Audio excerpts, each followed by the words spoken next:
Un aéroport, des milliers de personnes, et moi, seule, comme jamais je ne l'avais été. Faites-moi confiance, ils vont le regretter. Ces mots-là, prononcés par un inconnu dans un aéroport américain, ont changé le cours de ma vie. Mais pour comprendre pourquoi j'ai dit oui à cet homme, il faut d'abord que je vous raconte comment mes propres enfants m'ont abandonné ce jour-là, sans un regard en arrière. Je m'appelle Valentine Chevalier, j'ai 62 ans. Et voici l'histoire que j'ai portée en silence pendant bien trop longtemps. C'était en avril 2022, le terminal 3 de l'aéroport international de New York. Une foule dense, bruyante, pressée, des valises qui roulent, des annonces en anglais que je comprenais à peine. Et moi, debout devant un comptoir d'enregistrement, le cœur battant, les mains tremblantes. « I'm sorry, ma'am. Your ticket has been cancelled. » J'ai cligné des yeux. Je ne comprenais pas. « Cancelled ?» Mais non, ce n'est pas possible. Mes enfants, ils ont réservé ce billet. La jeune femme au comptoir a tapé sur son clavier, le visage neutre. « The booking was cancelled 30 minutes ago, by the person who made the reservation. » 30 minutes. 30 minutes plus tôt, j'étais encore avec eux, Mathis et Jeanne, mes 2 enfants, ceux que j'avais élevés seuls après la mort de leur père, ceux pour qui j'avais travaillé jour et nuit, sacrifié mes rêves, vendu mes bijoux pour payer leurs études. Nous venions de passer 2 semaines ensemble à New York, un voyage qu'il m'avait offert pour mes 60 ans. Du moins, c'est ce qu'il m'avait dit. « Maman, tu mérites de voir le monde, on t'emmène. » J'avais pleuré de joie en recevant ce cadeau. Mais ce matin-là, dans le hall de l'hôtel, tout avait basculé. Jeanne était au téléphone, le visage crispé. Mathis feuilletait son portable sans me regarder. J'avais senti quelque chose de froid dans l'air, quelque chose qui n'était pas là la veille. « Les enfants, on doit partir bientôt. Le vol est dans 3 heures. » Jeanne a levé les yeux vers moi. Un regard que je n'oublierai jamais. Dur, calculateur. « Maman, on doit te parler. » Mon cœur s'est serré. « Qu'est-ce qu'il y a ?» Mathis a posé son téléphone. Il ne souriait pas. On a réfléchi. Ce voyage, c'était une erreur. Une erreur ? Oui, on pensait que ça te ferait plaisir, mais franchement, tu nous as gâché ces 2 semaines. J'ai senti mes jambes trembler. Gâché ? Mais comment ? Jeanne a soupiré, agacée. Tu te plains tout le temps. Tu es lente. Tu ne comprends rien à l'anglais. On doit tout traduire, tout organiser. C'est épuisant. Mais je fais de mon mieux. Je suis désolée si... Désolée ne suffit pas, maman. Mathis s'est levé.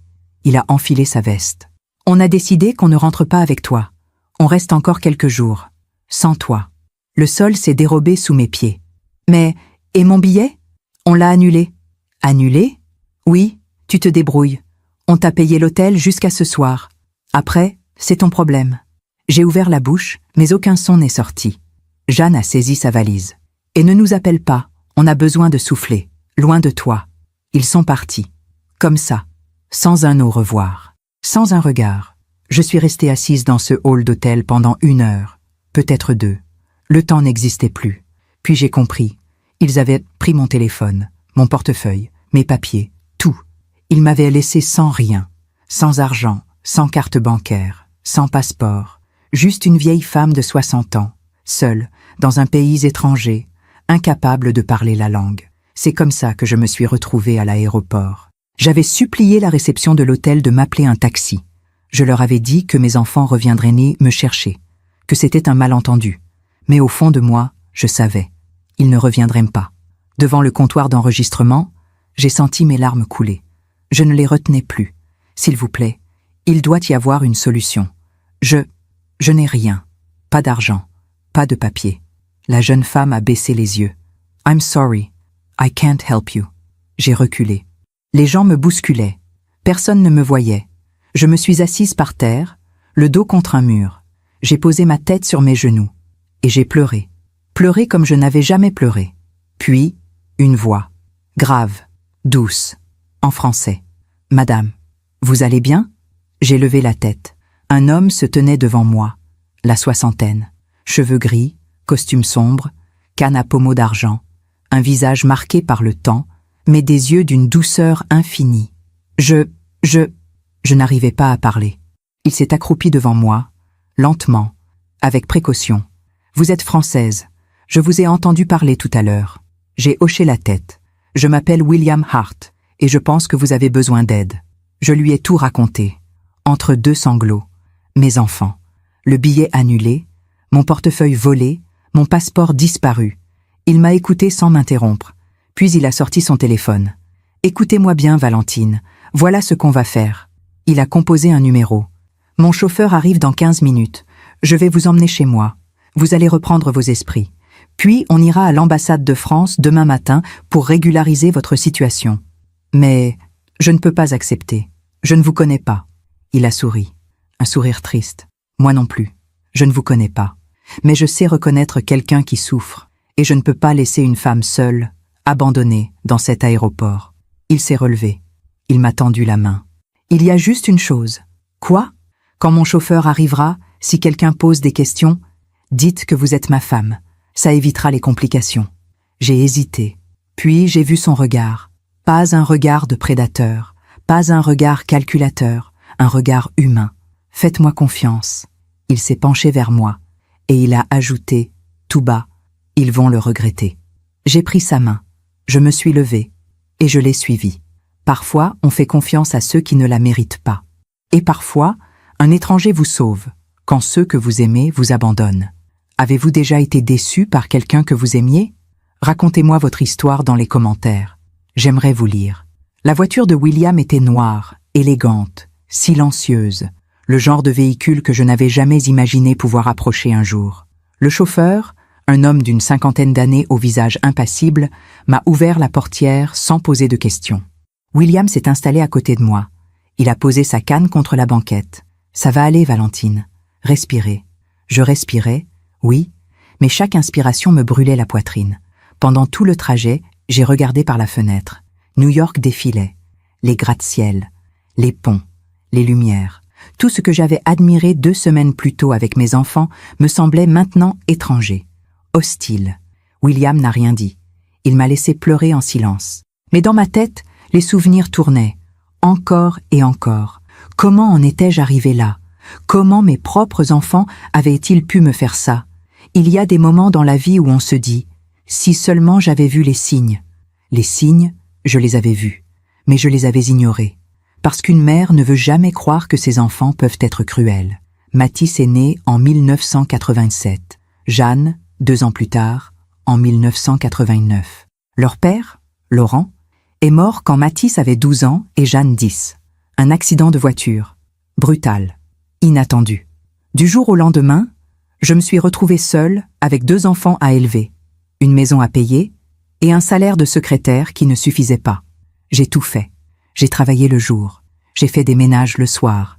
J'ai vendu mes bijoux. J'ai vendu la voiture. J'ai vendu tout ce qui pouvait l'être, pour eux, pour qu'ils ne manquent de rien, pour qu'ils puissent étudier. Réussir, avoir la vie que je n'avais jamais eue. Mathis voulait devenir avocat. Je l'ai inscrit dans une école privée.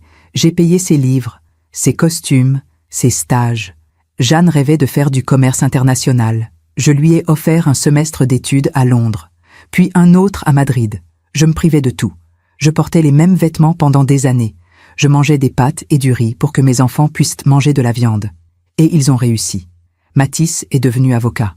Jeanne a décroché un poste dans une entreprise de luxe à Paris. Ils avaient tout, grâce à moi. Mais quelque part, en chemin, quelque chose s'est cassé.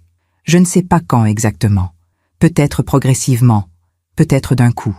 Les visites sont devenues rares, les appels téléphoniques, bref, les anniversaires, oubliés. Maman, je suis débordée. Maman, j'ai une réunion importante. Maman, on verra ça plus tard. Toujours plus tard. Et moi, je comprenais. Ils avaient leur vie, leur carrière, leurs ambitions. Je me disais, c'est normal, ils sont jeunes, ils ont besoin de vivre.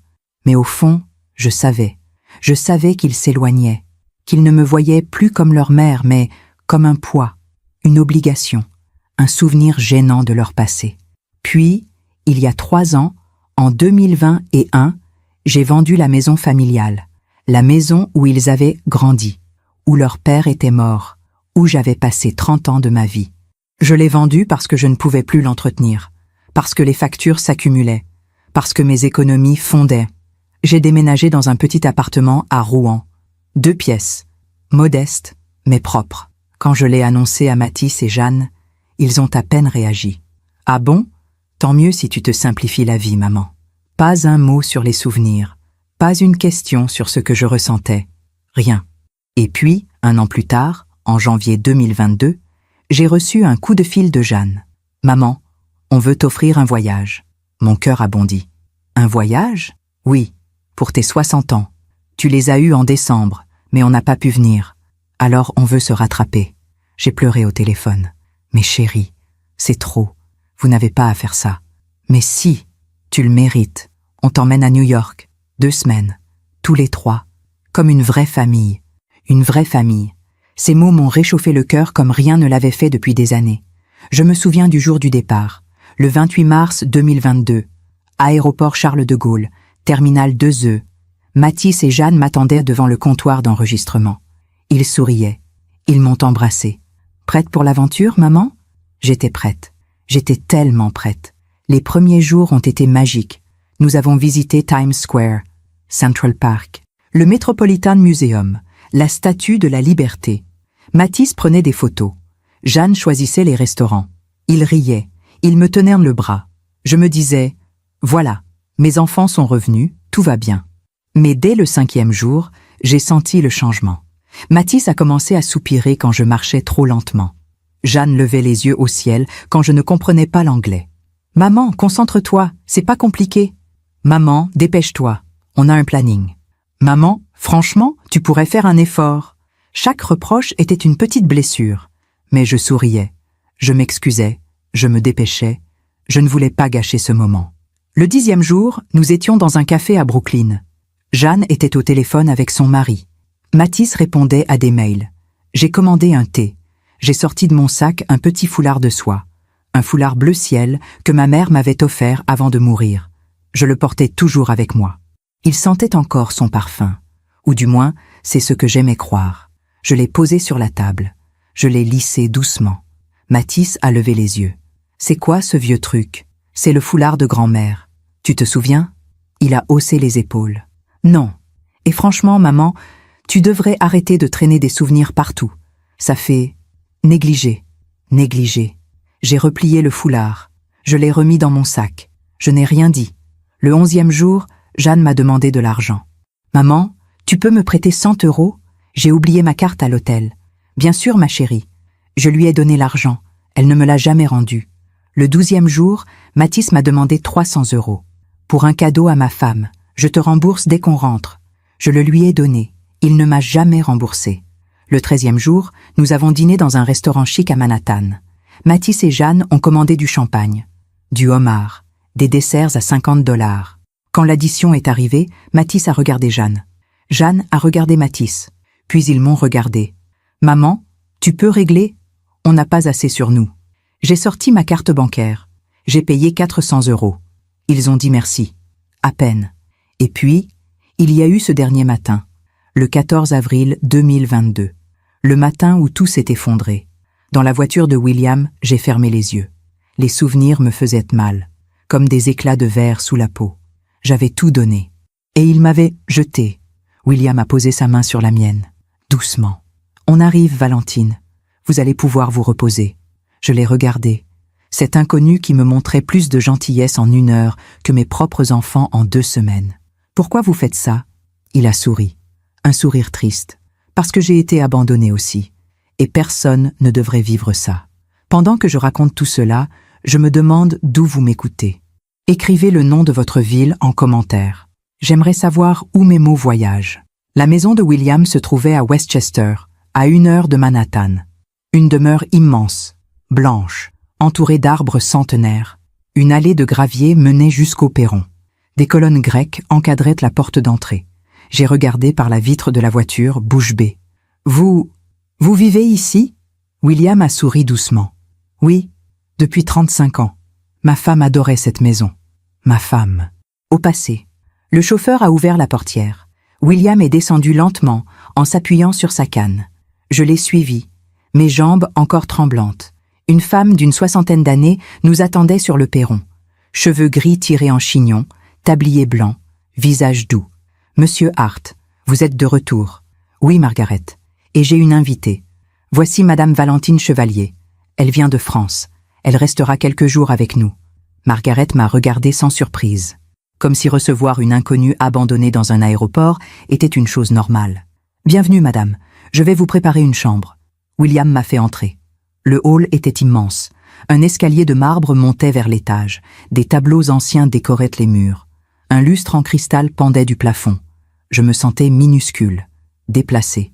Venez, Valentine. Asseyez-vous. Margaret va vous apporter du thé. Il m'a guidée vers un salon, des canapés de velours, une cheminée en pierre, des bibliothèques remplies de livres. Je me suis assise. Mes mains tremblaient encore. William s'est installé en face de moi. Il a posé sa canne contre la coudoir. Racontez-moi, depuis le début, vos enfants, pourquoi ils ont fait ça. Alors, je lui ai tout raconté. Pas seulement l'aéroport, pas seulement le voyage, tout. Je lui ai parlé de Laurent, mon mari, l'homme que j'avais aimé plus que tout. Nous nous étions rencontrés en 1983. J'avais 21 ans. Lui, 25. Il travaillait dans une banque. Moi, je finissais mes études de secrétariat. On s'est mariés en 1985. Mathis est né 2 ans plus tard. Jeanne, 2 ans après. Laurent était un bon père, attentif, présent.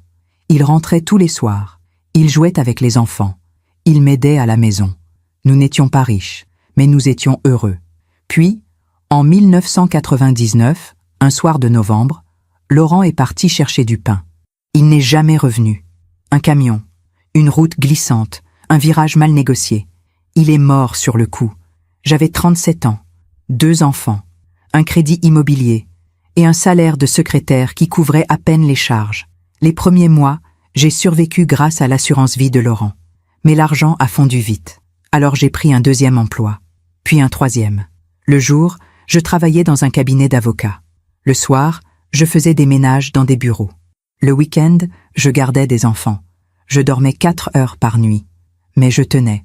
Pour Mathis, pour Jeanne, pour qu'ils ne sentent pas le vide que leur père avait laissé. William m'écoutait. Il ne disait rien, mais je voyais dans ses yeux qu'il comprenait. Mathis était un enfant brillant, intelligent, mais fragile. Après la mort de son père, il s'est refermé. Il ne parlait plus. Il restait des heures dans sa chambre. Les psychologues ont dit que c'était normal, que le deuil prenait du temps. Alors j'ai attendu, j'ai été patiente, j'ai été là. Mais Mathis n'est jamais vraiment revenu. Il a grandi, il a réussi ses études, mais il est resté distant, froid, comme si une partie de lui était morte avec son père. Et Jeanne? J'ai soupiré. Jeanne était différente. Elle était pragmatique, même enfant. Elle ne pleurait jamais. Elle ne se plaignait jamais. Elle faisait ce qu'il fallait. Mais elle aussi, quelque chose s'est cassé. Elle a appris très jeune que l'argent manquait, que je me sacrifiais, que nous n'avions pas ce que les autres avaient. Et je crois qu'elle m'en a voulu. Pas consciemment. Mais au fond d'elle, elle m'en a voulu de ne pas avoir assez, de ne pas pouvoir lui offrir la vie qu'elle voyait chez ses amis. William a hoché la tête lentement. Vous avez tout donné.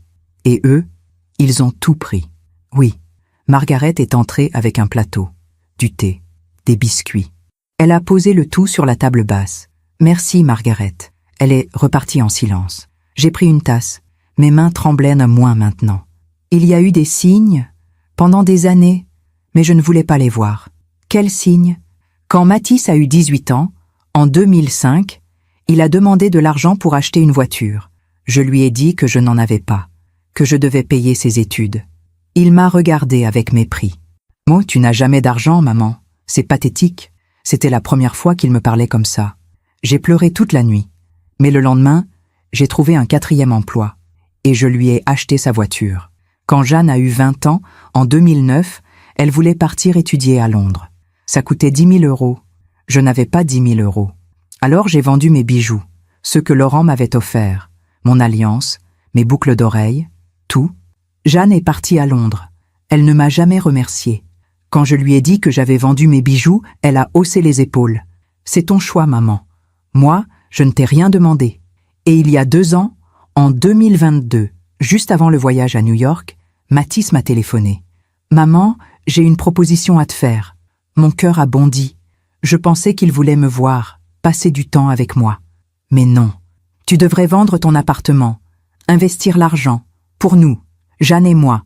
On saura mieux le gérer que toi. J'ai refusé. Il a raccroché sans dire au revoir. William a fermé les yeux un instant. Valentine, ces enfants ne vous aiment pas. J'ai senti les larmes monter. Je sais, mais ce sont mes enfants. Je les ai portés. Je les ai élevés. Je leur ai tout donné. Comment peuvent-ils me haïr à ce point? William s'est levé. Il a marché jusqu'à la fenêtre. Il regardait le jardin. Vous savez pourquoi je vous ai aidé aujourd'hui? Non, parce que j'ai vu dans vos yeux ce que j'ai ressenti il y a 10 ans. Il s'est retourné. J'ai eu un fils, Thomas, mon unique enfant.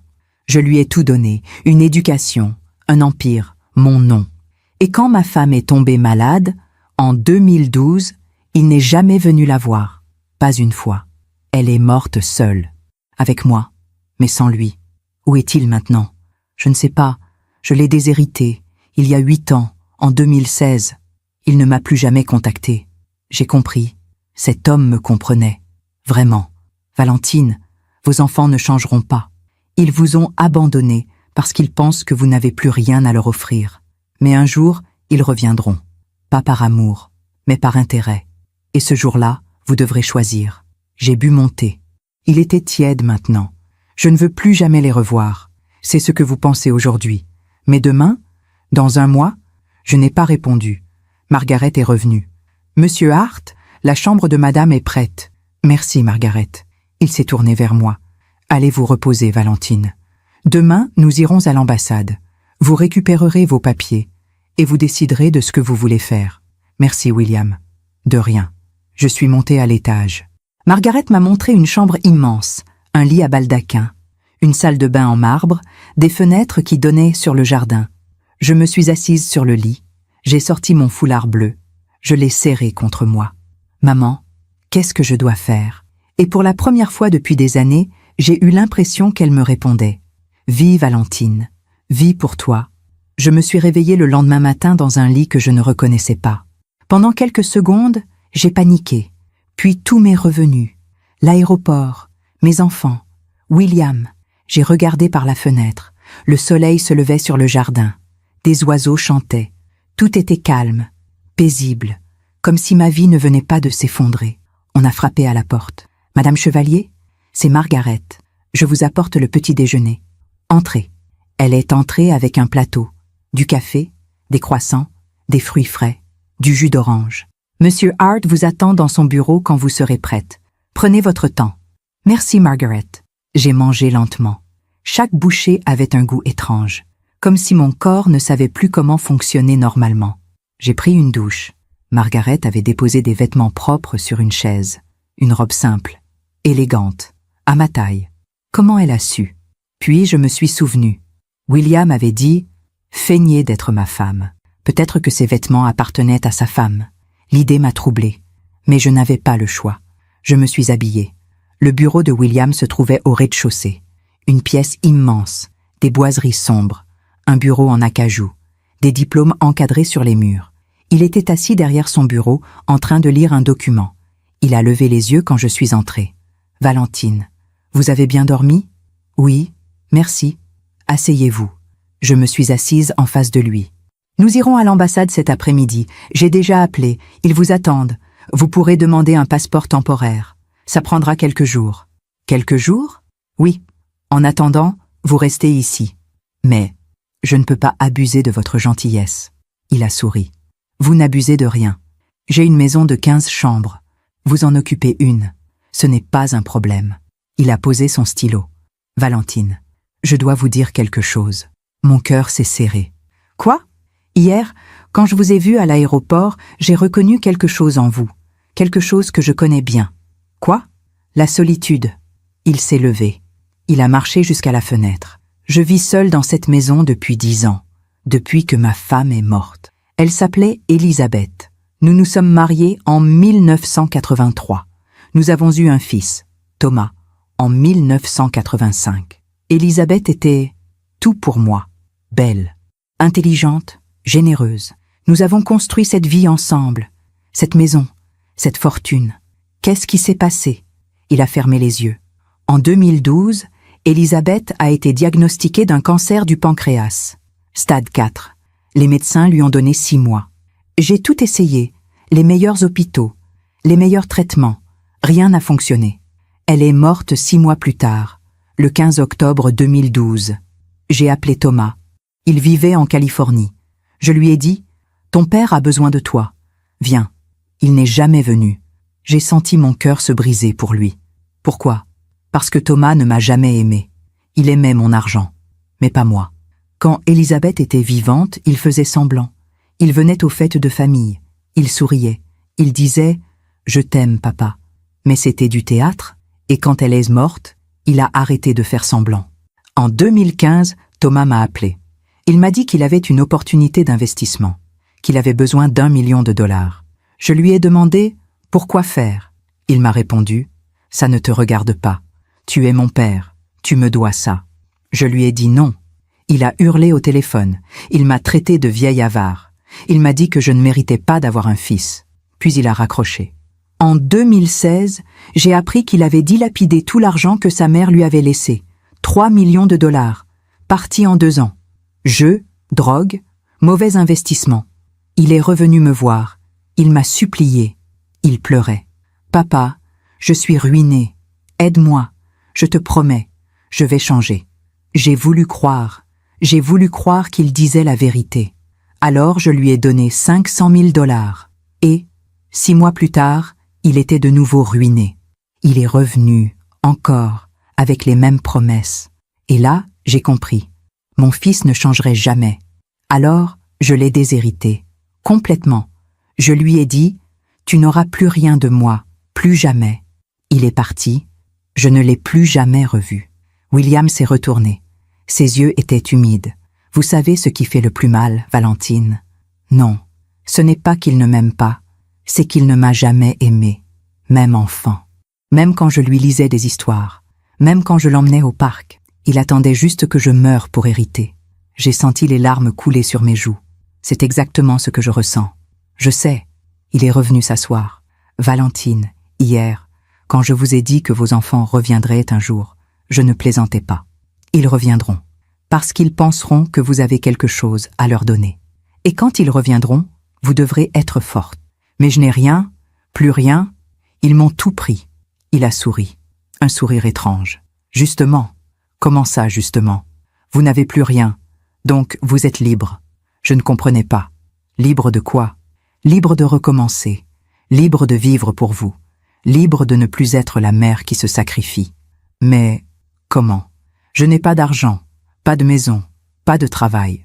William a ouvert un tiroir. Il a sorti une enveloppe.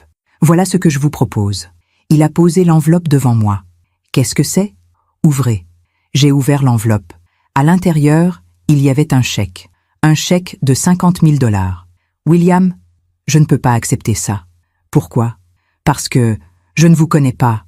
Parce que c'est trop. Parce que... Il a levé la main. Valentine, écoutez-moi. J'ai 68 ans.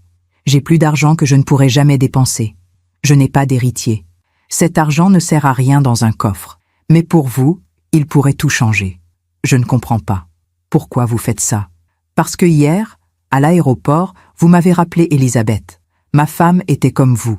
Généreuse, aimante, toujours prête à se sacrifier pour les autres. Et moi, je n'ai pas pu la sauver. Mais vous, je peux vous aider.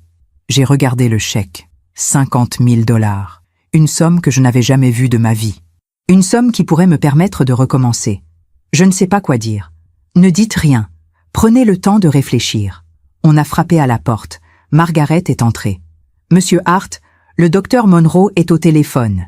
Il dit que c'est urgent. Le visage de William s'est assombri. Dites-lui que je le rappelle. Il insiste, monsieur. William a soupiré. Excusez-moi, Valentine, je dois prendre cet appel. Il s'est levé. Il a pris sa canne. Margaret va vous faire visiter la maison. On se voit au déjeuner. D'accord? Il est sorti. Margaret m'a regardé avec un sourire doux. Venez, madame, je vais vous montrer le jardin. Nous avons marché dans le parc. Des roses, des hortensias, des allées de gravier. Ça fait combien de temps que vous travaillez pour monsieur Hart? 32 ans, madame. 32 ans? Oui. J'ai vu cette maison pleine de vie. Puis, se vider peu à peu. Il est malade, n'est-ce pas? Margaret s'est arrêtée. Elle m'a regardée. Oui, Qu'est-ce qu'il a? Un cancer, du foie, stade terminal. Mon sang s'est glacé. Depuis quand? Il a été diagnostiqué il y a 6 mois, en octobre 2021. Les médecins lui ont donné 1 an, peut-être moins. Il le sait? Bien sûr qu'il le sait. Et il ne fait rien, il refuse le traitement. Il dit qu'il veut mourir avec dignité, comme Elisabeth. J'ai senti mes jambes trembler. C'est pour ça qu'il m'a aidée. Oui, madame. Parce qu'il sait qu'il va mourir. Oui. Margaret a posé sa main sur mon bras. Monsieur Hart est un homme bon, mais il est seul, terriblement seul. Depuis la mort de madame Elisabeth, il n'a plus personne. Vous êtes la première personne qu'il ramène ici depuis des années. Pourquoi moi? Parce qu'il a vu en vous quelqu'un qui méritait d'être sauvé. Nous sommes revenus vers la maison. Dans ma tête, tout tournait. William était mourant. Il m'avait aidé parce qu'il savait ce que c'était d'être abandonné. Et maintenant, il m'offrait 50 000 $. Mais pourquoi? Qu'attendait-il de moi? Je me demande encore si j'ai fait le bon choix. Et vous? Qu'auriez-vous fait à ma place? Le déjeuner a été silencieux. William mangeait peu. Il touchait à peine à son assiette. Je voyais maintenant ce que je n'avais pas vu hier. Les cernes sous ses yeux, la pâleur de sa peau, la façon dont il s'appuyait lourdement sur sa canne. Il était en train de mourir. Et moi, j'étais assise en face de lui, une étrangère qu'il avait sauvée par pure bonté. « Valentine, vous êtes silencieuse. Quelque chose ne va pas ?» J'ai levé les yeux. Margaret m'a dit « Pour votre maladie. » Il a posé sa fourchette. Il n'a pas eu l'air surpris. Je me doutais qu'elle vous le dirait. Margaret ne sait pas garder un secret. Pourquoi vous ne m'avez rien dit? Parce que ce n'était pas important. Pas important? Vous êtes en train de mourir. William a souri tristement. Oui, je suis en train de mourir, comme tout le monde. Sauf que moi, je connais la date approximative. Ce n'est pas drôle. Je ne plaisante pas. Il a bu une gorgée d'eau. Valentine, j'ai un cancer du foie. Diagnostiqué en octobre 2021. Les médecins m'ont donné 12 à 18 mois. On est en avril 2022, ça fait 6 mois. Il vous reste 6 mois, peut-être 1 an, peut-être moins. Et vous ne faites rien? Pas de chimiothérapie? Pas de traitement? Non. Pourquoi? Parce que j'ai vu ce que la chimiothérapie a fait à Elisabeth. Elle a souffert, terriblement. Et ça n'a rien changé. Elle est morte quand même. Je ne veux pas mourir comme ça. Je veux mourir chez moi, dans mon lit, avec dignité. J'ai senti les larmes monter. Vous n'avez personne. Vous allez mourir seul. Oui, ce n'est pas juste. La vie n'est jamais juste, Valentine. Vous devriez le savoir. Il a repoussé son assiette. Venez, marchons un peu. Nous sommes sortis dans le jardin. Le soleil brillait. Les oiseaux chantaient. Tout était vivant, sauf lui. William marchait lentement, en s'appuyant sur sa canne. Je marchais à côté de lui. Valentine, je vais vous poser une question. Et je veux que vous répondiez honnêtement. D'accord. Qu'est-ce que vous allez faire maintenant? Je me suis arrêtée. Je ne sais pas. Vous allez retourner en France. Retrouver votre appartement. Votre vie. Oui, je suppose. Et vos enfants? Je ne veux plus jamais les voir. Vraiment? J'ai hésité. Je ne sais pas. C'est bien ce que je pensais. William s'est assis sur un banc. Je me suis assise à côté de lui. Valentine, vous dites que vous ne voulez plus les voir. Mais au fond de vous, vous espérez encore qu'ils changent, qu'ils vous appellent, qu'ils s'excusent. Non. Si. Il avait raison. Une partie de moi espérait encore. Espérait que Mathis m'appelle, que Jeanne m'envoie un message, qu'ils réalisent leur erreur. Vous savez ce qui va se passer, Valentine? Non. Ils vont vous appeler, dans quelques semaines. Peut-être quelques mois. Ils vont vous demander pardon. Ils vont pleurer. Ils vont dire que c'était une erreur. Et vous allez leur pardonner. Non. Jamais. William a secoué la tête. Si, vous allez leur pardonner. Parce que vous êtes une mère. Et les mères pardonnent toujours. Et vous savez ce qui va se passer après? Non. Ils vont recommencer. Ils vont vous utiliser, vous manipuler, vous prendre tout ce qui vous reste. Et un jour, vous allez mourir. Seul. Comme moi. J'ai senti quelque chose se briser en moi. Alors qu'est-ce que je dois faire? Vivre? Vivre? Oui, vivre pour vous, pas pour eux. Il s'est tourné vers moi. Valentine, je vais vous faire une proposition. Une vraie proposition. Laquelle? Restez avec moi. Mon cœur s'est arrêté. Quoi? Restez avec moi. Ici, dans cette maison. Mais pourquoi? Parce que je suis seule. Et vous êtes seule. Parce que je vais mourir dans quelques mois, et je ne veux pas mourir seule. Vous voulez que je reste ici, pour vous tenir compagnie? Oui, mais pas seulement. Alors quoi? William a pris une grande inspiration. Je veux que vous soyez ma femme. Le monde s'est arrêté. Votre femme? Oui, mais on se connaît depuis hier. Je sais, c'est de la folie. Peut-être. William, je ne comprends pas. Pourquoi? Il a regardé le jardin, les roses, les arbres. Parce que cette maison est vide depuis 10 ans. Parce que je n'ai plus personne. Parce que je vais mourir. Et quand je mourrai, tout ceci ira à l'État, ou à des avocats, ou à personne. Mais si vous êtes ma femme, tout vous reviendra. J'ai ouvert la bouche. Aucun son n'est sorti. Vous voulez me laisser votre fortune? Oui. Mais pourquoi? On ne se connaît pas. William s'est tourné vers moi. Ses yeux étaient sérieux. Valentine, hier, à l'aéroport, j'ai vu une femme brisée. Une femme qui avait tout donné et qui n'avait rien reçu en retour. J'ai vu Elisabeth. Ma femme était comme vous. Elle se sacrifiait pour les autres. Elle aimait sans compter. Et elle est morte en pensant qu'elle avait échoué, qu'elle n'avait pas su élever notre fils correctement. Ah, je ne veux pas que vous mouriez en pensant la même chose. Mais je ne peux pas accepter votre argent comme ça. Ce ne serait pas juste. Juste pour qui? Pour vous? Pour votre famille? Je n'ai pas de famille. Mon fils m'a abandonné. Mes parents sont morts. Je n'ai personne. Et si vous guérissez, je ne guérirai pas. Mais si, Valentine, je vais mourir. Dans 6 mois. Peut-être moins. C'est une certitude. J'ai senti les larmes couler. Je ne sais pas quoi dire. Dites oui. C'est trop. Ce n'est pas assez. Il a pris ma main. Valentine, je ne vous demande pas de m'aimer. Je sais que ce serait impossible. Nous nous connaissons à peine. Je vous demande juste de rester avec moi, de me tenir compagnie pendant les mois qui me restent, de ne pas me laisser mourir seule. En échange, je vous donne tout ce que j'ai, cette maison, mon argent, ma fortune, pour que vous puissiez recommencer, pour que vous puissiez vivre, pour que vos enfants comprennent qu'ils ont tout perdu. J'ai compris. C'était ça. C'était sa vengeance. Pas contre moi, contre mes enfants. Vous voulez que je reste pour qu'ils le sachent? Oui, pour qu'ils sachent que pendant qu'ils m'abandonnaient, j'ai trouvé quelqu'un qui m'a offert plus qu'ils ne m'ont jamais donné.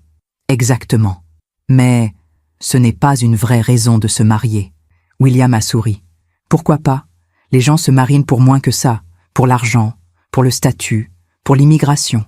Nous, au moins, nous nous marions en sachant exactement ce que nous faisons. C'est honnête. J'ai retiré ma main. Je ne sais pas, William. C'est trop. Réfléchissez. Vous avez le temps. Il s'est levé. Cet après-midi, nous irons à l'ambassade. Vous récupérerez vos papiers. Et ensuite, vous déciderez. Si vous voulez rentrer en France, je vous paierai le billet. Si vous voulez rester, nous nous marierons. Le choix vous appartient. Il est reparti vers la maison. Lentement. Appuyé sur sa canne. Je suis restée assise sur le banc. Mon foulard bleu était dans ma poche. Je l'ai sorti. Je l'ai serré dans mes mains. Maman, qu'est-ce que je dois faire? J'ai pensé à Mathis, à Jeanne, à tout ce que je leur avais donné, à tout ce qu'ils m'avaient pris. J'ai pensé à William. Un inconnu qui m'offrait plus en un jour que mes enfants en 40 ans. Et j'ai pensé à moi, à Valentine, la femme qui s'était sacrifiée toute sa vie, la femme qui n'avait jamais vécu pour elle-même. Pour la première fois de ma vie, j'avais le choix. Je pouvais rentrer en France, retrouver ma petite vie, attendre que mes enfants m'appellent, leur pardonner, recommencer le cycle, ou je pouvais rester, vivre quelque chose de différent, accompagner un homme mourant. Et peut-être, pour une fois, recevoir au lieu de donner. J'ai plié mon foulard, je l'ai remis dans ma poche, et j'ai su. J'ai su ce que j'allais faire. L'ambassade de France à New York se trouvait sur la 5e avenue. Un bâtiment élégant. Des drapeaux tricolores flottaient au vent. William m'a accompagné. Il est resté dans la voiture pendant que je réglais les formalités. Une jeune femme m'a reçu. Elle m'a posé des questions. J'ai raconté mon histoire. Ou du moins, une version édulcorée. Mes enfants ont annulé mon billet. Je me suis retrouvée sans papier. Elle a pris des notes. Elle n'a pas jugé. Elle a juste fait son travail. Nous allons vous délivrer un passeport temporaire. Ça prendra 3 jours ouvrables. Vous pourrez le récupérer lundi prochain. On était jeudi. Lundi, c'était le 25 avril 2022. Merci. En attendant, Où allez-vous loger? Chez un ami. Je suis ressorti 1 heure plus tard. William m'attendait. Tout est réglé? Oui. Je récupère mon passeport lundi. Bien. Dans la voiture, il n'a rien dit. Moi non plus. Je savais qu'il attendait ma réponse. Mais je ne savais pas encore quoi dire. Nous sommes rentrés à Westchester en fin d'après-midi. Le soleil descendait sur l'horizon. Le ciel était rose et doré. Margaret nous attendait sur le perron. Monsieur Hart, le docteur Monroe a rappelé. Il demande que vous le contactiez ce soir. William a soupiré. Merci, Margaret. Il s'est tourné vers moi. Valentine, prenez votre temps, réfléchissez. Nous en reparlerons demain. D'accord. Je suis montée dans ma chambre. Je me suis assise sur le lit. J'ai regardé par la fenêtre. Le jardin s'étendait devant moi. Les roses, les arbres, la paix. J'ai sorti mon téléphone. Non, je n'avais pas mon téléphone. Mathis me l'avait pris. Mais dans ma chambre, il y avait un téléphone fixe, sur la table de nuit. J'ai regardé ce téléphone pendant une éternité. Je pouvais appeler quelqu'un, une amie, ma sœur. Mais qui? J'avais une sœur, Claudine. Elle vivait à Lyon. Nous ne nous parlions plus beaucoup, 1 fois par an, peut-être 2. Après la mort de Laurent, elle m'avait aidé, financièrement, émotionnellement. Mais avec le temps, nous nous étions éloignés. Chacune avait sa vie. J'ai composé son numéro. Ça a sonné. 1 fois, 2 fois, 3 fois. Allô? Claudine? C'est Valentine. Valentine? Mais il est quelle heure en France?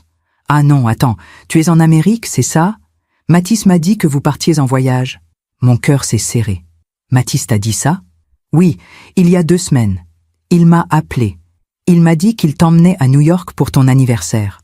C'est gentil, non? Je n'ai pas répondu tout de suite. Valentine? Tu es là? Oui, je suis là. Alors? C'est bien? New York? J'ai fermé les yeux. Claudine, ils m'ont abandonné. Silence. Quoi? Mathis et Jeanne. Ils m'ont abandonné à l'aéroport. Ils ont annulé mon billet. Ils ont pris mon téléphone, mon portefeuille, tout. Mais c'est impossible. Pourquoi ils feraient ça? Parce qu'ils ne m'aiment pas. Ils ne m'ont jamais aimé. Valentine, tu dis n'importe quoi. Ce sont tes enfants. Justement. Où tu es maintenant? Chez un homme. Un Américain. Il m'a aidé. Un homme? Quel homme? Il s'appelle William Hart. Il m'a recueilli. Il va m'aider à récupérer mes papiers. Valentine, tu te rends compte de ce que tu dis? Tu es chez un inconnu? Oui, mais c'est dangereux. Tu ne le connais pas. Il est mourant, Claudine. Il a un cancer. Il ne me fera rien. Mourant? Mon Dieu, Valentine, dans quoi tu t'es embarquée? Je ne sais pas. Écoute, rentre en France, tout de suite. Je vais t'envoyer de l'argent pour le billet. Je ne peux pas avant lundi. Pourquoi? Parce que je récupère mon passeport lundi. Bon, lundi tu rentres, d'accord? Je ne sais pas. Comment ça, tu ne sais pas? Il m'a demandé de rester. Rester? Combien de temps? Jusqu'à ce qu'il meure. Long silence. Valentine, qu'est-ce que tu racontes? Il m'a demandé de l'épouser. Quoi? Il veut que je reste avec lui, que je sois sa femme, que je l'accompagne jusqu'à la fin. Mais c'est de la folie. Vous vous connaissez depuis combien de temps? 2 jours? Oui. Valentine, écoute-moi bien. Cet homme profite de toi. Il te manipule. Non. Si.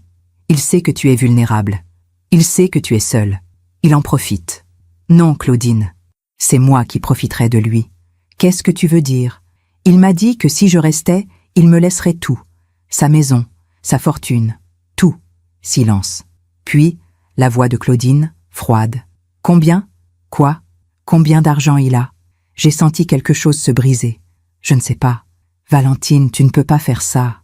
Pourquoi? Parce que ce serait de la manipulation. Comme mes enfants m'ont manipulé? Ce n'est pas pareil. Pourquoi? Parce que ce sont tes enfants. Et alors? Ça leur donne le droit de me traiter comme une moins que rien? Valentine, ils ont fait une erreur, mais ça ne veut pas dire que tu dois te venger en épousant un mourant pour son argent. Ce n'est pas une vengeance. Alors c'est quoi? C'est une chance. Une chance de recommencer, de vivre pour moi. En profitant d'un homme malade? Il m'a proposé, Claudine, c'est lui qui m'a demandé, pas moi. Valentine, rentre, s'il te plaît. On trouvera une solution. Quelle solution? Retourner dans mon appartement vide? Attendre que Mathis et Jeanne daignent m'appeler?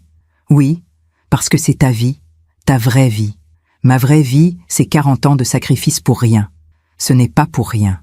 Tu as élevé tes enfants, pour qu'ils me jettent comme une ordure. Valentine, je dois y aller, Claudine. Attends, je t'appellerai. J'ai raccroché, j'ai pleuré, parce que même ma propre sœur ne me comprenait pas. On a frappé à la porte. Madame Chevalier, c'est Margaret. Le dîner est prêt. Merci, j'arrive. Je me suis lavé le visage. Je me suis recoiffé. Je suis descendu. William était seul dans la salle à manger. Une table immense. 2 couverts. Des bougies. Bonsoir, Valentine. Bonsoir. Nous avons mangé en silence. De la soupe, du poisson, des légumes. William mangeait très peu. Il toussait parfois. Il cachait sa bouche avec sa serviette. Je voyais la maladie progresser. Jour après jour. Vous avez appelé quelqu'un? J'ai levé les yeux. Oui, ma sœur. Et elle pense que vous profitez de moi.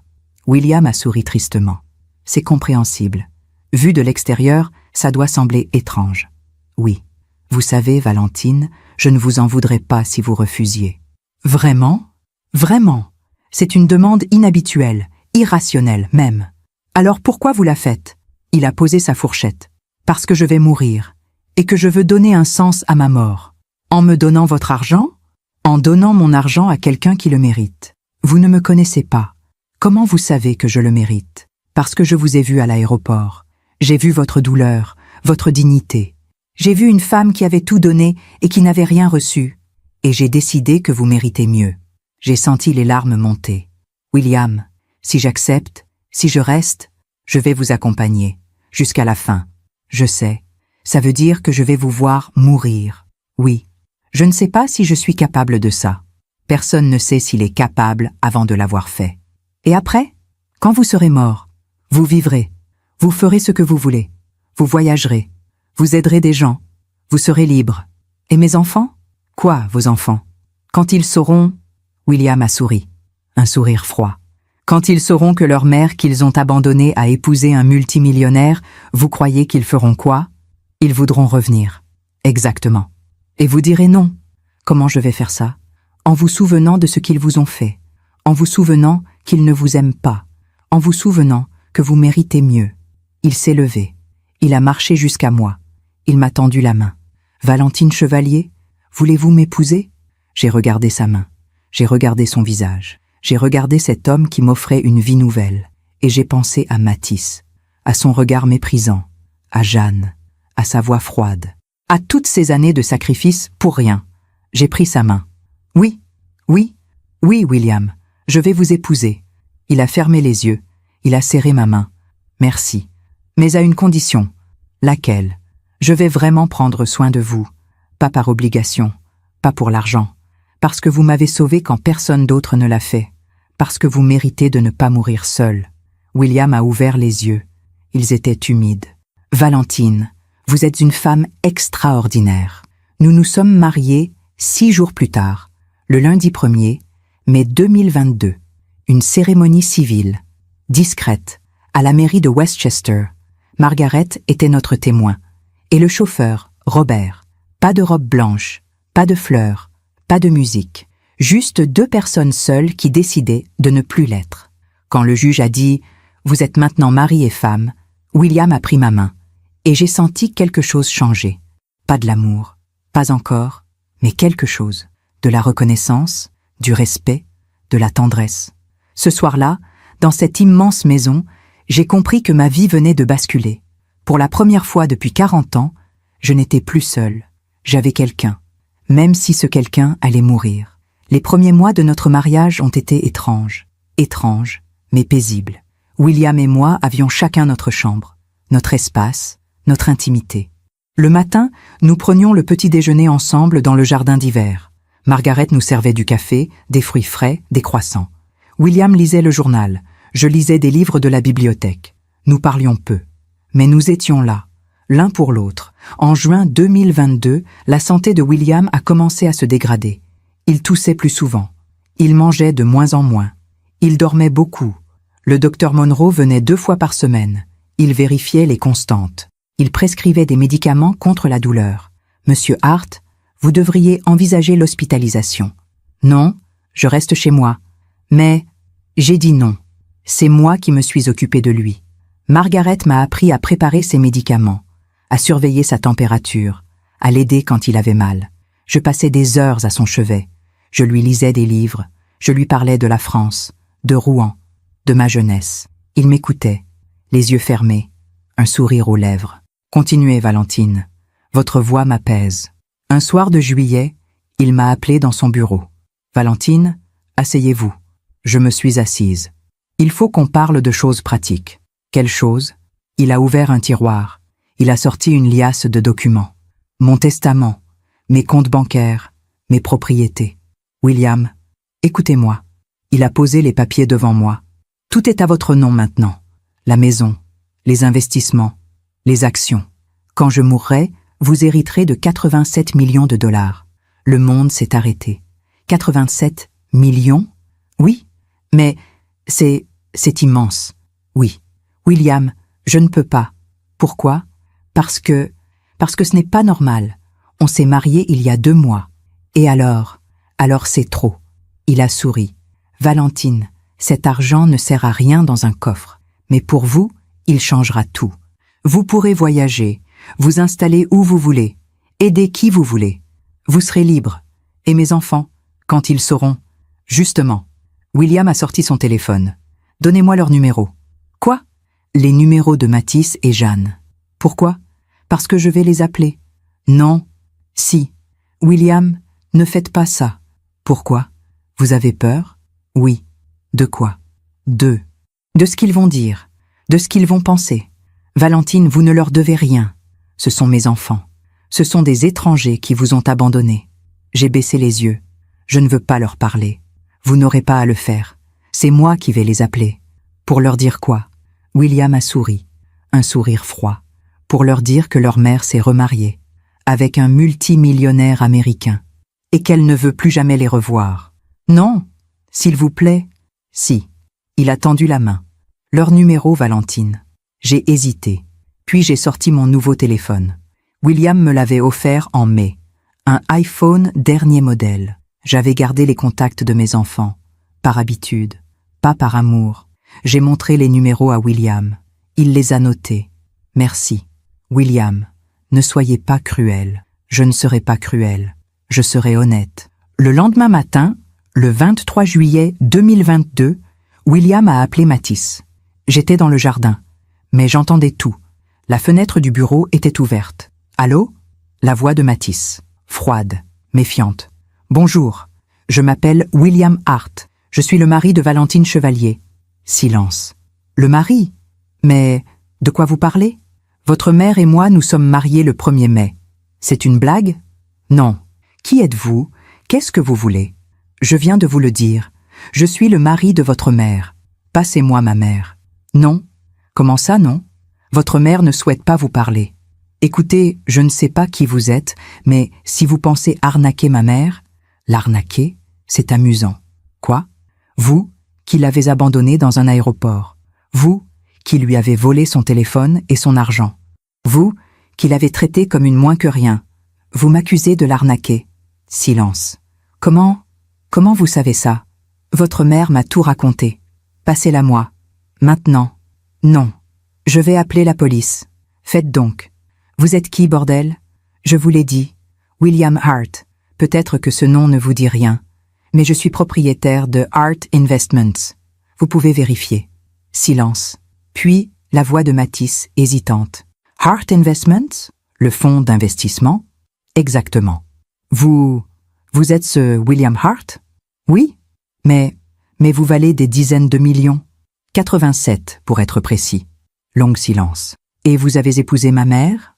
Oui. Pourquoi? Parce qu'elle est une femme extraordinaire. Une femme que vous avez abandonnée. Une femme qui mérite mieux que vous. Je veux lui parler. Elle ne veut pas. Ina, c'est ma mère. Vous auriez dû y penser avant de la laisser seule dans un aéroport. Écoutez, c'était une erreur. On était stressés. Vous aviez volé son téléphone, son portefeuille. Vous aviez annulé son billet. Ce n'est pas du stress. C'est de la cruauté. Je veux m'excuser. Passez-la moi. Non. S'il vous plaît. William a souri. Je voyais son reflet dans la vitre. Votre mère a une nouvelle vie maintenant. Une vie où elle n'a plus besoin de vous. Une vie où elle est respectée, aimée, protégée. Ne la contactez plus jamais. Attendez. William a raccroché. Il est sorti dans le jardin. Il m'a regardé. C'est fait. J'ai senti les larmes couler. Pourquoi vous avez fait ça? Parce qu'il fallait le faire. Il va rappeler. Probablement. Et Jeanne aussi. J'espère bien. William, Valentine, vous devez comprendre quelque chose. Ces gens ne vous aiment pas.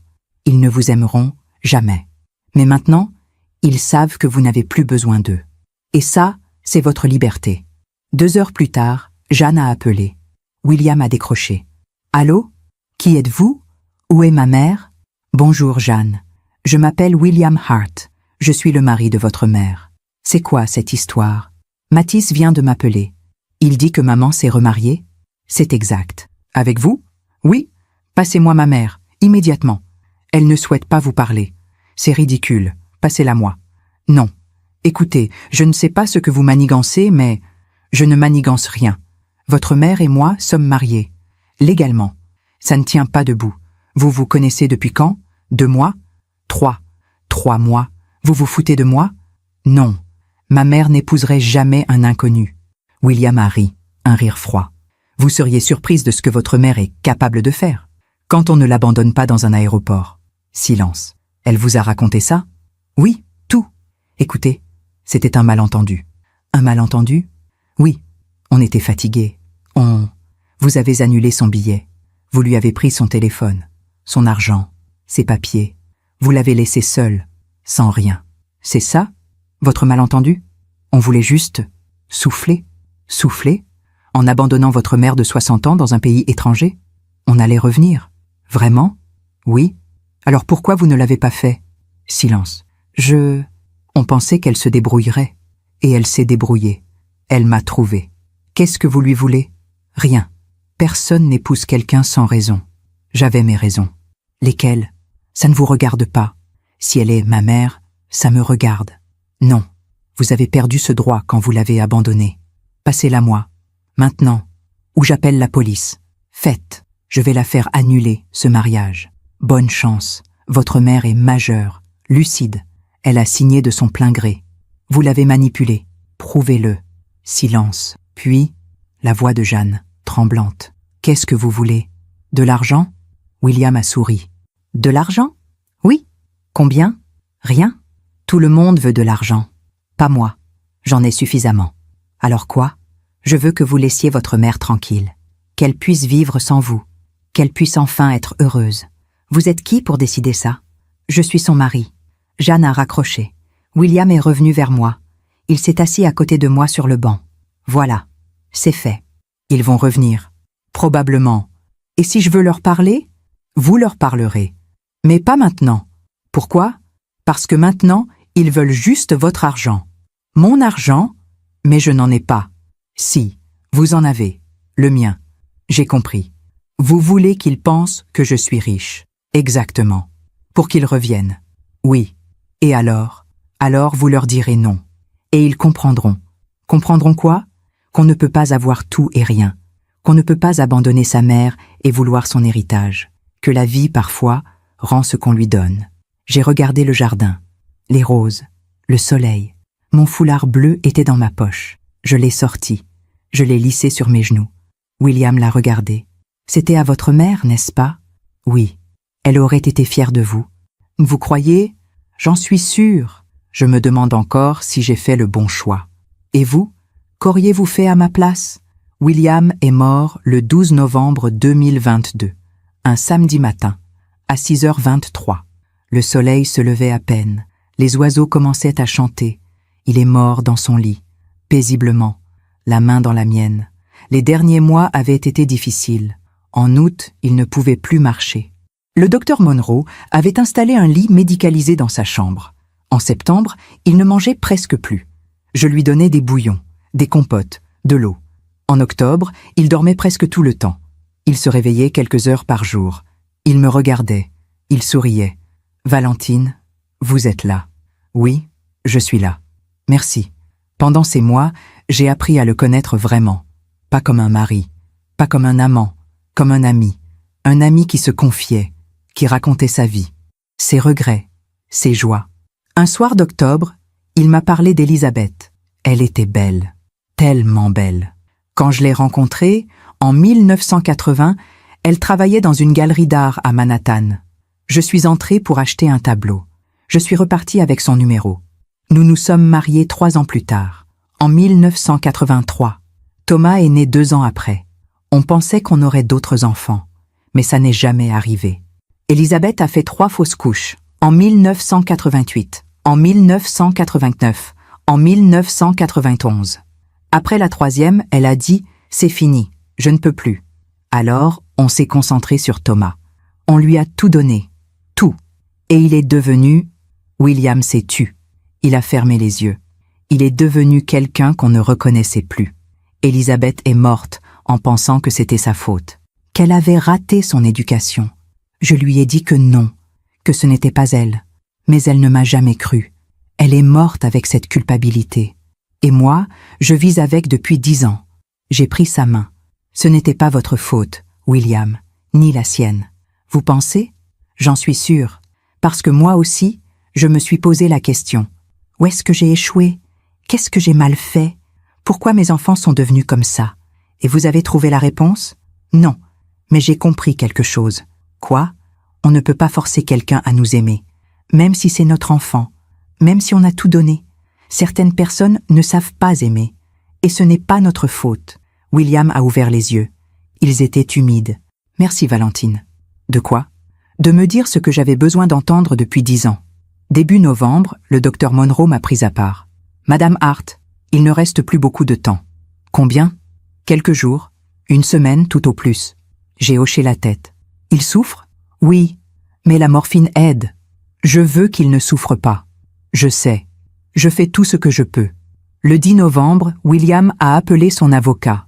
Maître Roberts, un homme de 75 ans, cheveux blancs, costume gris, il est venu avec une mallette.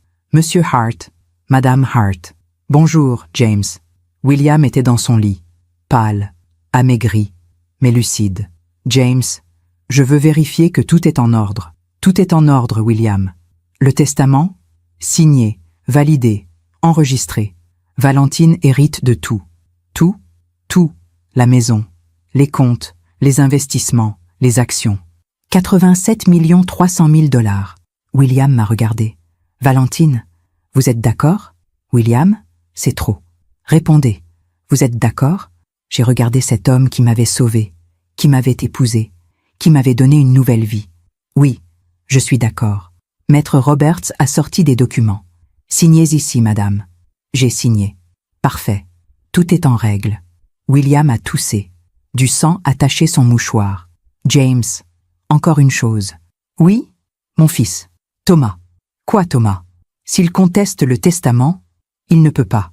Vous l'avez déshérité légalement en 2016. Il n'a aucun droit. Et s'il essaie quand même? Le testament est blindé, William. J'ai tout vérifié. 3 fois. Thomas n'aura rien. William a souri. Bien. Maître Roberts est parti. William m'a regardé. Valentine, promettez-moi quelque chose. Quoi? Quand je serai mort, vivez, voyagez, aidez des gens, soyez heureuse. Ne vous enfermez pas dans le chagrin. William, promettez-le-moi. J'ai pris sa main. Je vous le promets. Le 12 novembre, à l'aube, William s'est réveillé. Il m'a regardé. J'étais assise à côté de lui. Je n'avais pas dormi de la nuit. Valentine, je suis là. J'ai peur. De quoi? De ce qui vient après. William, vous avez été un homme bon. Vous avez aidé des gens. Vous m'avez sauvé. S'il y a quelque chose après, vous serez en paix. Il a souri. Vous croyez? J'en suis sûre. Elisabeth, elle sera là?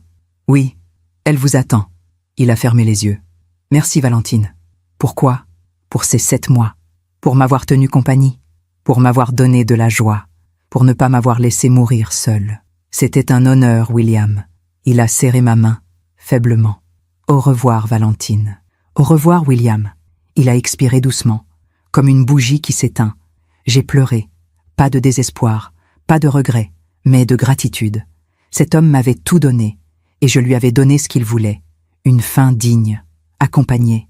Les funérailles ont eu lieu le 15 novembre, à Westchester, une cérémonie sobre, privée. Margaret était là. Robert, le chauffeur, le docteur Monroe, maître Roberts. Et moi. Personne d'autre. Thomas n'est pas venu. On a incinéré William. Comme il l'avait demandé. Ses cendres sont dans une urne, dans le jardin, sous le grand chêne où il aimait s'asseoir, à côté de l'urne d'Élisabeth. Après les funérailles, maître Roberts m'a donné l'acte de propriété de la maison, les relevés bancaires, les documents légaux. Madame Hart, vous êtes désormais l'unique propriétaire de tous les biens de William Hart, 87 300 000 $, plus cette maison évaluée à 12 millions. Soit un total de 99 300 000 $. J'ai regardé les papiers. Je ne reconnaissais pas ma vie. 6 mois plus tôt, j'étais une vieille femme abandonnée dans un aéroport, sans argent, sans dignité, sans espoir. Et maintenant, j'étais multimillionnaire. Madame Hart, que comptez-vous faire? Je ne sais pas. Vous allez rester dans cette maison? Oui, pour l'instant. Et vos enfants? Vous allez les contacter? J'ai pensé à Mathis, à Jeanne, aux appels de juillet, à leur froideur, à leur cupidité. Non. Vous en êtes sûr? Oui. Bien. Si jamais ils vous contactent, appelez-moi. Pourquoi? Parce qu'ils vont essayer. Croyez-moi. Il avait raison. Le 20 novembre 2022, 8 jours après la mort de William, j'ai reçu un appel. Un numéro français. Mathis. J'ai regardé le téléphone sonner. 1 fois, 2 fois, 3 fois. Puis j'ai décroché. Allô? Maman? C'est Mathis. Sa voix. Cette voix que je n'avais pas entendue depuis juillet. Bonjour, Mathis. Maman, j'ai appris. Pour ton mari. Comment tu as appris? C'était dans les journaux américains. William Hart, magnate de la finance, décédé. Ah, maman, je suis désolée. Désolée de quoi? Pour ta perte. J'ai fermé les yeux. Merci. Maman, on peut parler? On parle. Non, je veux dire, en vrai, je veux venir te voir. Pourquoi? Parce que tu es ma mère. Parce qu'on s'est mal quitté. Mal quitté? Oui, à New York. C'était stupide. Stupide? Oui, on a fait une erreur. On était stressés. Mais on regrette. Vraiment. Vraiment? Oui. Mathis, quand exactement tu as regretté? Quoi? Quand tu as regretté de m'avoir abandonné?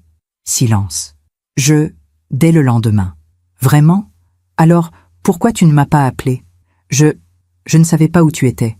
Tu aurais pu appeler la police, l'ambassade, me chercher. Mais tu ne l'as pas fait. Maman, tu ne m'as pas appelé avant juillet, 4 mois après m'avoir abandonné. Et tu ne m'as appelé que parce que William t'a appelé. Ce n'est pas vrai. Si. Maman, s'il te plaît, je veux qu'on se voie, qu'on parle. Pourquoi? Long silence. Parce que je veux m'assurer que tu vas bien. J'ai souri. Un sourire amer. Je vais très bien, Mathis. Mais tu viens de perdre ton mari. Oui, un homme qui m'a traité avec respect, avec dignité. Un homme que j'ai connu 7 mois. Et qui m'a donné plus d'amour que toi en 35 ans. Maman, ne m'appelle plus. J'ai raccroché. Mes mains tremblaient. Mon cœur battait fort. Mais je me sentais libre. Pour la première fois de ma vie, j'avais dit non. Les mois qui ont suivi la mort de William ont été étranges. Étranges parce que j'étais seule. Mais pas comme avant. Avant, j'étais seule et démunie. Maintenant, j'étais seule et libre. J'ai gardé la maison de Westchester. Margaret et Robert sont restés. Ils travaillaient pour moi maintenant. Madame Hart, qu'est-ce que vous voulez pour le dîner? Ce que vous voulez, Margaret, surprenez-moi. J'ai commencé à explorer la maison. Vraiment. Les 15 chambres, les salons, la bibliothèque, le sous-sol. Chaque pièce racontait une histoire. L'histoire de William et Élisabeth. Des photos encadrées, des souvenirs, des livres annotés. Dans le bureau de William, j'ai trouvé un journal, un carnet en cuir, caché dans un tiroir. Je l'ai ouvert. 15 octobre 2012. Élisabeth est morte aujourd'hui. Je ne sais pas comment continuer. 3 janvier 2013. Thomas a refusé de venir pour Noël. Il dit qu'il est occupé. Occupé à dépenser l'argent de sa mère. 12 juin 2015. Je me sens seule, terriblement seule. Cette maison est trop grande, trop vide. 8 mars 2016. J'ai déshérité Thomas aujourd'hui. C'est la décision la plus difficile que j'ai jamais prise. Mais je ne peux plus le regarder détruire sa vie. J'ai tourné les pages. Les années défilaient. 23 octobre 2021. Le docteur Monroe m'a annoncé que j'ai un cancer. Stade terminal. 1 an, peut-être moins. Je ne veux pas de traitement. Je veux mourir comme Elisabeth, avec dignité. Mais je ne veux pas mourir seule. Puis, une page datée du 14 avril 2022, le jour où il m'avait trouvé. Aujourd'hui, j'ai rencontré une femme à l'aéroport. Valentine, française, abandonnée par ses enfants. Je me suis vue en elle. J'ai vu Elisabeth. Je lui ai proposé de l'aider. Elle a accepté. Peut-être que c'est le destin. Peut-être que je ne mourrai pas seule finalement. J'ai fermé le carnet. Les larmes coulaient. William avait tout planifié. Pas pour me manipuler, mais pour que nous nous sauvions mutuellement. En décembre 2022, Jeanne a essayé de me contacter. Pas par téléphone. Elle savait que je ne répondrais pas. Elle m'a envoyé une lettre, par courrier international. Margaret me l'a apportée un matin. « Madame, vous avez reçu du courrier de France. » J'ai reconnu l'écriture sur l'enveloppe. Jeanne. J'ai hésité à l'ouvrir, puis je l'ai ouverte. « Chère maman, j'espère que cette lettre te trouvera en bonne santé. Je sais que tu es en colère contre nous, Mathis et moi, et tu as raison de l'être. Ce que nous avons fait à New York était impardonnable. Nous le savons. Nous étions stressés, fatigués, mais ce n'est pas une excuse. Tu es notre mère, tu mérites mieux. Je voulais m'excuser, vraiment, du fond du cœur. J'ai appris que ton mari était décédé. Je suis désolée pour toi. Je sais que tu l'aimais. Même si vous ne vous connaissiez que depuis peu de temps. Maman, je voudrais qu'on se voie, qu'on parle, qu'on répare ce qui a été cassé. Je sais que tu vis en Amérique maintenant. Mais peut-être pourrais-tu venir en France? Ou je pourrais venir te voir? S'il te plaît, réponds-moi. Ta fille qui t'aime, Jeanne. J'ai relu la lettre 3 fois. Chaque mot sonnait faux. Je sais que tu l'aimais. Elle ne savait rien. Ta fille qui t'aime. Mensonge. J'ai posé la lettre sur le bureau. Je n'ai pas répondu. 2 semaines plus tard, une 2e lettre est arrivée, puis une 3e, puis une 4e. Dans la 5e lettre, Jeanne a écrit « Maman, pourquoi tu ne réponds pas? S'il te plaît, donne-moi un signe. N'importe quoi. Je m'inquiète pour toi. » Elle ne s'inquiétait pas pour moi. Elle s'inquiétait pour l'argent. En janvier 2023, Mathis et Jeanne ont changé de stratégie. Ils ont engagé un avocat en France, Maître Dubois. Il m'a envoyé une lettre officielle. « Madame Chevalier, je représente vos enfants, Monsieur Mathis Chevalier et Madame Jeanne Moreau. Ils m'ont informé que vous avez récemment épousé un citoyen américain, Monsieur William Hart, décédé en novembre 2022. Selon les informations dont nous disposons, vous auriez hérité d'une somme importante. Vos enfants estiment qu'en tant qu'héritiers réservataires, ils ont droit à une part de cet héritage. Nous vous demandons de bien vouloir nous communiquer les documents relatifs à la succession de Monsieur Hart. Dans l'attente de votre réponse, Maître Dubois. J'ai appelé Maître Roberts. James, j'ai reçu une lettre d'un avocat français. Qu'est-ce qu'il veut? Il dit que mes enfants ont droit à une part de l'héritage de William. Maître Roberts a ri. C'est ridicule. Pourquoi? Parce que l'héritage de William est soumis à la loi américaine, pas à la loi française. Et selon la loi américaine, vous êtes la seule héritière. Mais en France, il y a la réserve héréditaire. Mes enfants ont toujours droit à une part. Oui, de votre héritage, pas de celui de William. Quand vous mourrez, ils auront droit à une part de ce que vous laisserez. Mais tant que vous êtes vivante, ils n'ont droit à rien. Qu'est-ce que je dois faire? Ne répondez pas. Ignorez-les. Et s'ils insistent, laissez-moi gérer. Maître Roberts a envoyé une réponse cinglante à Maître Dubois. Maître, votre demande est irrecevable. L'héritage de Monsieur William Hart relève de la juridiction américaine. Madame Valentine Hart est la seule héritière légitime. Vos clients n'ont aucun droit sur cet héritage. Toute tentative de contestation sera considérée comme du harcèlement et fera l'objet de poursuites. Cordialement, Maître James Roberts. Après ça, le silence. Pendant 2 mois. Puis, en mars 2023, j'ai reçu un appel. Un numéro que je ne connaissais pas. J'ai décroché. « Allô? Valentine ?» Une voix d'homme, âgé, fragile. Qui est à l'appareil? C'est Thomas, Thomas Hart. Mon cœur s'est arrêté. Le fils de William. Thomas? Oui. Comment vous avez eu mon numéro? Par l'avocat de mon père. Enfin, j'ai dû insister. Qu'est-ce que vous voulez? Silence. Je voulais vous parler. De mon père. Votre père est mort, il y a 4 mois. Vous n'êtes pas venu aux funérailles. Je sais, je ne savais pas. Vous ne saviez pas? C'était dans tous les journaux. Je ne lis plus les journaux. J'ai senti la colère monter. Qu'est-ce que vous voulez, Thomas? Long silence. Je veux contester le testament. Pardon? Vous avez bien entendu. Je veux contester le testament de mon père. Vous n'avez aucun droit. Votre père vous a déshérité en 2016, parce qu'il était manipulé. Manipulé par qui? Par vous. J'ai ri. Un rire sans joie. Par moi? Je ne connaissais même pas votre père en 2016. Mais vous l'avez manipulé après. Thomas, j'ai rencontré votre père en avril 2022, 7 mois avant sa mort. C'est ce que je dis. Vous l'avez manipulé pour qu'il vous épouse, pour qu'il vous laisse tout. Votre père m'a proposé de l'épouser. Pas l'inverse, parce que vous l'avez séduit. Séduit? Votre père était mourant. Il pesait 50 kilos. Il pouvait à peine marcher. Vous pensez vraiment que je l'ai séduit? Silence. Vous avez profité de sa faiblesse. Non. J'ai été là pour lui. Quelque chose que vous n'avez jamais fait. Vous ne me connaissez pas. Votre père m'a tout raconté. Comment vous avez refusé de venir voir votre mère mourante? Comment vous avez dilapidé son héritage?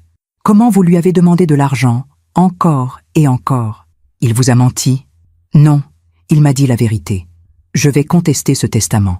Je vais prouver que vous l'avez manipulé. Faites donc, vous perdrez. On verra. Il a raccroché. J'ai appelé Maître Roberts. James, le fils de William vient de m'appeler. Il veut contester le testament. Laissez-le essayer. Il va perdre.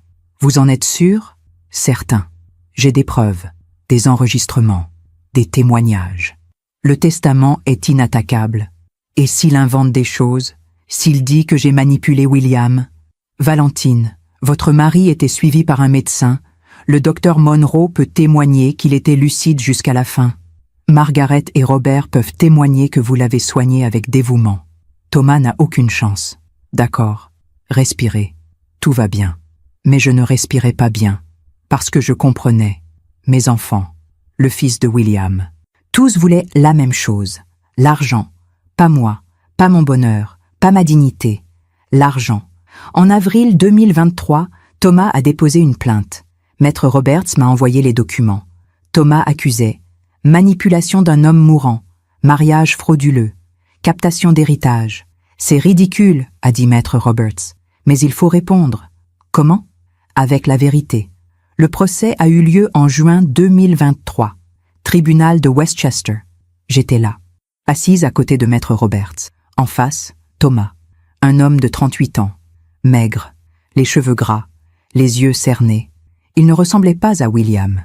Il ressemblait à un homme brisé. Le juge a écouté les arguments. L'avocat de Thomas a parlé de manipulation, de mariage précipité, de cupidité. Maître Roberts a présenté les preuves, le journal de William où il parlait de moi avec affection, les témoignages du docteur Monroe, de Margaret, de Robert, les enregistrements vidéo de nos conversations que William avait demandé à faire pour se protéger. Dans une vidéo datée du 28 avril 2022, William disait « Je, William Hart, saint d'esprit et lucide, déclare que j'épouse Valentine Chevalier de mon plein gré. Elle ne m'a rien demandé. C'est moi qui lui ai tout proposé, parce qu'elle mérite d'être heureuse, et parce que je ne veux pas que mon argent aille à un fils qui m'a abandonné. » Le juge a délibéré 2 heures, puis il est revenu. « Monsieur Hart, votre plainte est rejetée. Le testament de William Hart est valide. Madame Valentine Hart est la seule héritière légitime. Vous n'avez aucun droit sur cet héritage. » Thomas a baissé la tête. Il est sorti sans me regarder. Je n'ai rien ressenti, ni joie, ni tristesse. Juste du vide. Après le procès, Maître Roberts m'a dit « Félicitations, Valentine. Vous êtes libre. » Libre de quoi? De tout. De Thomas. De vos enfants. De tous ceux qui veulent votre argent. Mes enfants, ils ne savent même pas que j'ai gagné. Ils vont le savoir. Comment? Parce que le jugement est public. Et alors, ils vont essayer de revenir. Et vous allez leur dire non. Comme à Thomas. J'ai souri. Oui, je vais leur dire non.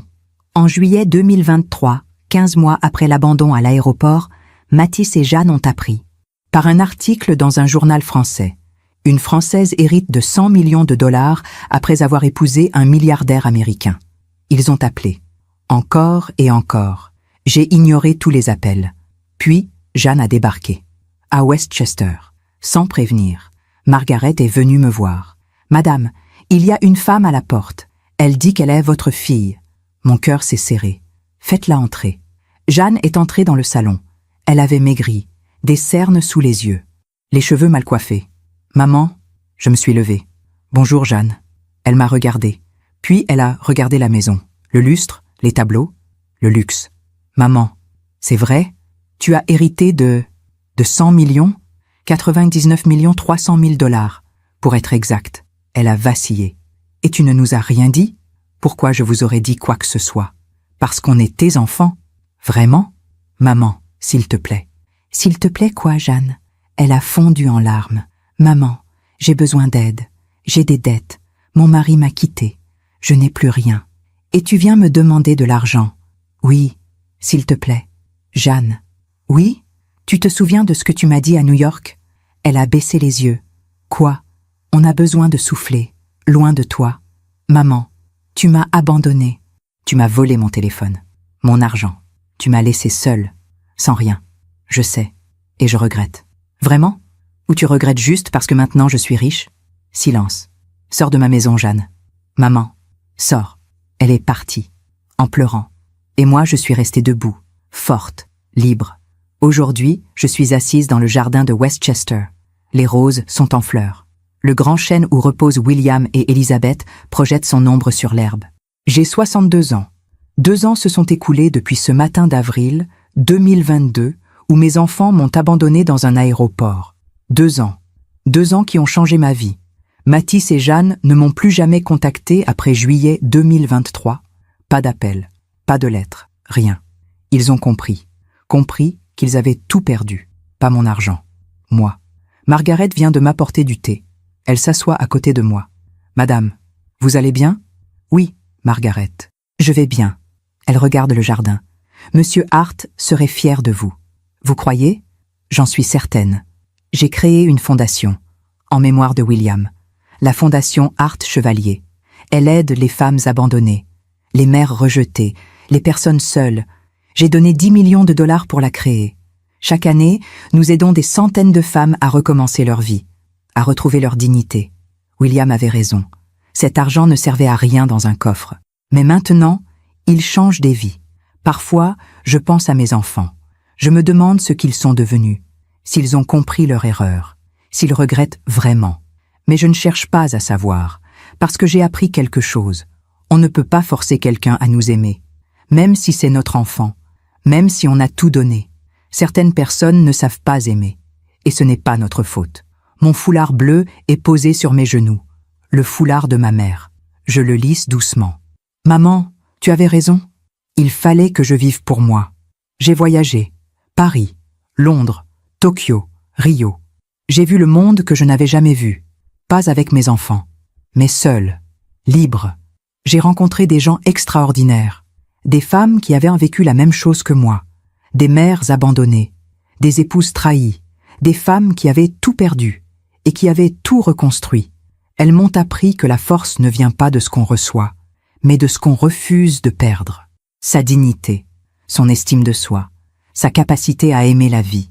William m'a sauvée, mais c'est moi qui ai choisi de vivre. Hier, j'ai reçu une lettre de Claudine, ma sœur. Valentine, je voulais te dire que j'avais tort. Quand tu m'as dit que tu allais épouser William, j'ai pensé que c'était une folie. Mais maintenant, je comprends. Tu as fait ce qu'il fallait. Tu as vécu. Je suis fière de toi, ta sœur qui t'aime. J'ai pleuré en lisant cette lettre. Pas de tristesse, mais de joie. Parce que quelqu'un comprenait enfin. Le soir tombe sur Westchester. Les lumières s'allument dans la maison. Margaret prépare le dîner. Robert range la voiture. Je suis chez moi, vraiment chez moi. Et je pense à toutes ces femmes qui m'écoutent, à toutes ces mères qui se sacrifient, à toutes ces femmes qui donnent sans recevoir. Si mon histoire peut aider, ne serait-ce qu'une femme à ouvrir les yeux, à comprendre qu'elle mérite mieux, à choisir de vivre pour elle. Alors tout cela aura eu un sens. La vie m'a donné une deuxième chance, une chance que je n'attendais pas. Une chance qui est venue d'un inconnu dans un aéroport. Faites-moi confiance. Ils vont le regretter. William avait raison. Ils l'ont regretté. Mais moi, je ne regrette rien. Merci de m'avoir écouté jusqu'au bout. Si cette histoire a touché votre cœur, Abonnez-vous et activez la cloche pour entendre d'autres femmes qui ont transformé la douleur en sagesse. Chaque jour, une femme, une leçon de vie. Partagez cette histoire avec quelqu'un que vous aimez. Parfois, une histoire change toute une journée. Que Dieu vous bénisse et à très bientôt.